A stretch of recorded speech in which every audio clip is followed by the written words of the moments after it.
Hello class 8। देखिए भाई, हम लोग यहाँ तक कर लिए थे। इसके बाद हमें डिस्कस करना है मेटल एंड नॉन मेटल। हम लोग डिस्कस कर रहे हैं वहाँ इस चैप्टर में हम लोग यहाँ तक पढ़ चुके हैं। यहाँ तक मेलेबिलिटी एक प्रॉपर्टी हमने पढ़ी थी, physical property of metal malleability. अब आगे और भी प्रॉपर्टीज़ आएंगी, डक्टिलिटी और या डक्टाइलिटी जो आप प्रोनाउंस करें, उसका केमिकल प्रॉपर्टीज़ हम देखेंगे मेटल्स की। यहाँ से लाइन बाय लाइन फिर से शुरू करते हैं और डिस्कस करना शुरू करते हैं। अगर कोई डाउट अगर होगा तो पूछिएगा आप। यहाँ से देखिए, यहाँ से पढ़ना था। Can you hold a hot metallic pen which is without a plastic और wooden handle on and not get hurt? ऐसा हो ही नहीं सकता, पॉसिबल नहीं है। क्योंकि घरों में भी जो हम पेन यूज़ करते हैं, मेटेलिक पेन यूज़ करते हैं, जो मेटेलिक पेन हम यूज़ करते हैं उसमें भी तो पॉसिबल नहीं है, ये चीज़ पॉसिबल नहीं है।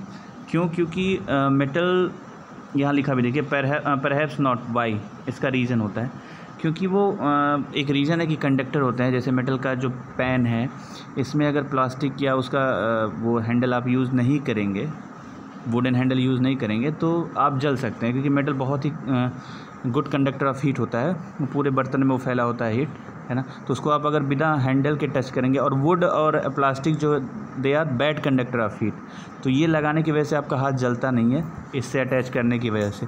अगर डायरेक्ट इसको आप टच करेंगे तो जल जाएगा। तो ये लगाने से फ़ायदा ये होता है कि they are bad conductor of heat, तो इसमें हीट होती भी है तो इसमें ट्रांसफ़र नहीं हो पाती हैंडल में, इसलिए हम सेफ़ रहते हैं। ठीक है, ट्राई टू लिस्ट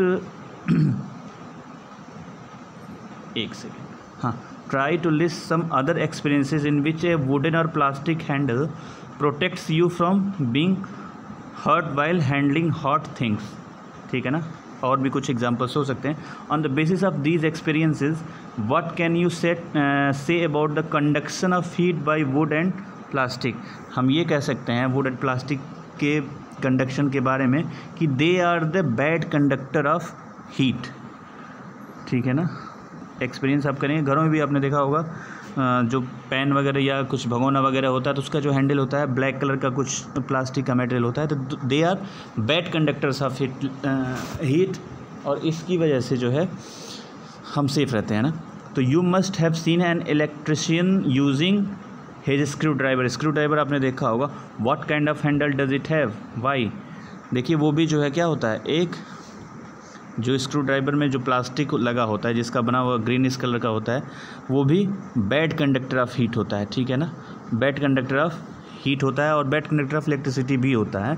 अब इलेक्ट्रिसिटी की बात हम बाद में करेंगे, पहले हीट यहाँ डिस्कस कर रहे हैं। तो it is bad conductor of heat. ठीक है ना, यहाँ एक एक्टिविटी दी हुई है, एक्टिविटी 4.2। एक्टिविटी 4.2 हम डिस्कस करेंगे। Recall how to make an electric circuit to test whether electricity can pass through an object और not. You might have perform. कैसे ट्राई करते हैं कि किसी भी मटेरियल से इलेक्ट्रिसिटी पास हो रही या नहीं पास हो रही। तो ये अरेंजमेंट होता है कुछ। यहाँ सोर्स एक एनर्जी का लेते हैं, जैसे बैटरी, यहाँ सेल यूज़ हुआ है, एक बल्ब से सर्किट को कनेक्ट करते हैं, और ये बीच में इससे हम ये जो आयरन नेल का या कुछ कील टाइप की रखी हुई है, इसको चेक करना है कि ये कंडक्टर है कि इलेक्ट्रिसिटी की नहीं। तो सिंपल सा है कि ये दोनों चीज़ तो कंपलसरी है चेक करने के लिए। ये दोनों चीज़, ये सेल तो एनर्जी, और ये बल्ब, ये बताया गया कि अगर बल्ब जल रहा है तो कंडक्शन हो रहा है, और ये बीच में सेटअप लगाया गया कि इसी को चेक करना है, और बाकी तो वायर है। ठीक है ना, तो तीनों वायर है। तो अगर ये कंडक्टर होगा तो पूरे सर्किट में, पूरे सिस्टम में इलेक्ट्रॉन फ्लो करेगा। अगर ये कंडक्टर होगा, ये कील, तो पूरे सर्किट में इलेक्ट्रॉन फ्लो करेगा और ये बल्ब ग्लो करेगा, जलेगा। और अगर ये कंडक्टर नहीं होगा, कोई मटेरियल यहाँ ऐसा होगा, कोई मटेरियल यहाँ ऐसा होगा जो कंडक्टर नहीं होगा, तो ये बल्ब ग्लो नहीं करेगा। क्यों? क्योंकि इलेक्ट्रॉन फ्लो नहीं हो पाएंगे। तो टेस्ट ऐसे ही होता है कि अगर बल्ब ग्लो कर रहा है तो ये जो मटेरियल यहाँ यूज़ है वो कंडक्टर ऑफ इलेक्ट्रिसिटी, और अगर नहीं है तो बैड कंडक्टर, या बैड कंडक्टर ऑफ इलेक्ट्रिसिटी कहेंगे उसको। ठीक है ना, तो ये टेस्ट करते हैं। ठीक है, आगे देखिए। The activity with various objects in class 6। अच्छा, वो तो पिछले पैराग्राफ का ही था। Now repeat the activity with the materials mentioned in the table 4.3। इससे चेक करना उसी एक्टिविटी को। Observe and group these materials into good conductors and poor conductors या bad conductors, we can say poor conductors या bad conductors ना, good conductors and bad conductors. ये इतने दिए हुए हैं, इसमें आपको बताना है। तो सर्किट आप इस तरह का सेटअप तो नहीं बना सकते कि आयरन रॉड लें, नेल लें, सल्फ़र लें, कोल पीस लें, कॉपर वायर, ये सब लेके आप इस तरह सर्किट तो नहीं बना सकते। अगर पॉसिबल हो तो आप कर लें, और नहीं तो you can Google, you should Google करिए और यहाँ बताइए कि गुड कंडक्टर होगा कि बैड कंडक्टर होगा, ठीक है ना, गुड कंडक्टर होगा बैड कंडक्टर होगा, फेनोमेना यही यूज़ होगा, प्रोसेस यही यूज़ होगा कंडक्शन का, ठीक है ना। अब देखिए, अब इसमें you observe that iron rod, nail and copper wire are good conductors. देखो यहाँ आंसर भी दे रखा है, आपको करने की ज़रूरत नहीं है, कि जो आयरन से रिलेटेड मटेरियल है और ये जो कॉपर से रिलेटेड मटेरियल है, they are good conductor of electricity. और शुरू वाला ये लास्ट वाला, सल्फ़र और कोल पीस यहाँ नीचे दिया होगा, while rolled sulphur piece and coal piece are poor conductors. यहाँ आंसर दे रखा है एक्चुअली, ठीक है ना। यहाँ इतना पूरा एक्सपेरिमेंट आपको करने की ज़रूरत नहीं है, ठीक है ना, एक्सपेरिमेंट जो है करने की ज़रूरत नहीं है, यहाँ दे रखा है कि कौन गुड कंडक्टर होगा, कौन बैड कंडक्टर होगा, ठीक है। अब देखिए आगे चलते हैं। देखिए, where do you find the use of aluminium copper wires, कहाँ यूज़ है, आप जरा सा इसको देखिएगा, गेस करिएगा या हमें बताइएगा, हम फिर बताएंगे। Have you seen wires of coal का वायर कहीं देखा है क्या? डेफिनेटली नॉट, नहीं देखा होगा। एल्यूमिनियम और कॉपर के वायर हम यूज़ करते हैं, वो दिया हुआ है कि find the use of aluminium copper wire, तो दोनों क्या है, एल्यूमिनियम एंड कॉपर, ये दोनों यूज़ होता है कहाँ, वायर बनाने में, ठीक है ना। The property of metal by which it can be drawn into wires is called ductility. ये टर्म बहुत ज़रूरी है, ये आप ध्यान रखेंगे कि अगर कोई मेटल है और उसकी ऐसी प्रॉपर्टी जो उसको वायर में कन्वर्ट होने के लिए एबल बनाती है, उस प्रॉपर्टी को डक्टिलिटी या डक्टाइलिटी कहते हैं। Have you ever notice the difference in sound on dropping an iron sheet plate and a metal coin and a piece of coal on the floor? बिल्कुल सुना होगा। अगर कोई आयरन की शीट हो, आयरन का कुछ प्लेट हो, किसी लोहे का प्लेट हो, वो अगर फर्श पे गिरे, मेटल का क्वाइन सिक्का गिरे और कोल गिरे, तो क्या होगा? आवाज़ किस में आती है? आवाज़ आती है जो मेटेलिक मटेरियल है, मेटेलिक मटेरियल जब सरफेस से टकराता है तो उसमें आवाज़ आती है, कोल से आवाज़ नहीं आएगी। और अगर नहीं ट्राई किया अब तक तो you can try it now. Do you note any difference in the sound produced? Yes, definitely we will notice. क्या होगा देखो, have you seen wooden bells in temples? घंटियाँ लगी होती है ना, can you give a reason? बिल्कुल वही reason है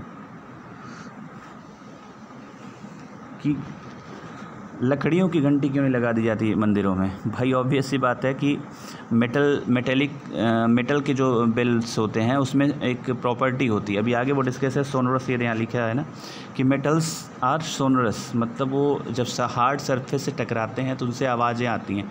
जैसे सरफेस पे गिरने का भी एग्जांपल जो अभी ऊपर दिया कि क्वाइन हो और एक और मेटल था, वो अगर मेटल क्वाइन हो या और कोई मेटल हो, वो सरफेस से टकराएगा तो आवाज़ आएगी। कोयला अगर गिरता सरफेस से तो उस तरह की आवाज़ नहीं आएगी, ठीक है ना।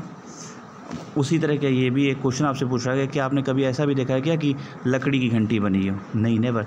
The things made of metal produce a ringing sound when struck hard. वही मैं हार्ड सरफेस से अगर टकराता है तो आवाज़ आती है। Suppose you have two boxes similar in the appearance, one made of wood, एक लकड़ी का बना box, and the other metal, एक दूसरा है मेटल का बना। Can you tell which box is made of metal by striking both the boxes? हम कर सकते हैं क्या? सिंस मेटल, हाँ बिल्कुल कर सकते हैं।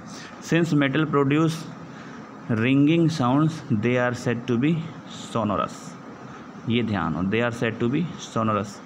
वो रिंगिंग साउंड प्रोड्यूस करते हैं, कौन? मेटल, इसलिए उनको क्या कहते हैं? Sonorous. The materials, see the materials other than metals are not sonorous। ऐसे मटेरियल जो मेटल नहीं होते हैं वो नॉट सोनरस, वो सोनरस नहीं होते। सोनरस का मतलब मेटल हार्ड सरफेस से टकराता है तो रिंगिंग वॉइस क्रिएट होती है। इसको सोनरस की प्रॉपर्टी कहते हैं मेटल की, क्योंकि फिजिकल प्रॉपर्टी हम डिस्कस करते हैं, सोनरस प्रॉपर्टी ऑफ मेटल। और नॉन मेटल में ये प्रॉपर्टी नहीं होती। बस ये डिस्कस ये हमें जानना था, ठीक है ना। बस यहाँ तक आप करिए, यहाँ से हम नेक्स्ट क्लास में डिस्कस करेंगे। यहाँ से after performing the above activities क्या क्या हमें निकल के आता है और भी प्रॉपर्टीज हम डिस्कस करेंगे। तो आज हमने 2-3 प्रॉपर्टी देखी। एक तो ये सोनरस वाला देखा मेटल के फिजिकल प्रॉपर्टी में, एक डक्टिलिटी देखा। डक्टिलिटी मतलब वायर में कन्वर्ट होने की प्रॉपर्टी किसी भी मेटल की, है ना। एक कंडक्शन ऑफ हीट और इलेक्ट्रिसिटी देखा, कंडक्शन ऑफ हीट और इलेक्ट्रिसिटी देखा मेटल की। तो बहुत 2-3-4 प्रॉपर्टी आज हमने देख ली कि हीट और इलेक्ट्रिसिटी के गुड कंडक्टर्स होते हैं मेटल। डक्टिलिटी होती है मतलब वायर में कन्वर्ट किया जा सकते हैं। और एक सबसे लास्ट में क्या देखा, सोनरस होते हैं। 4 प्रॉपर्टी आज हमने डिस्कस की।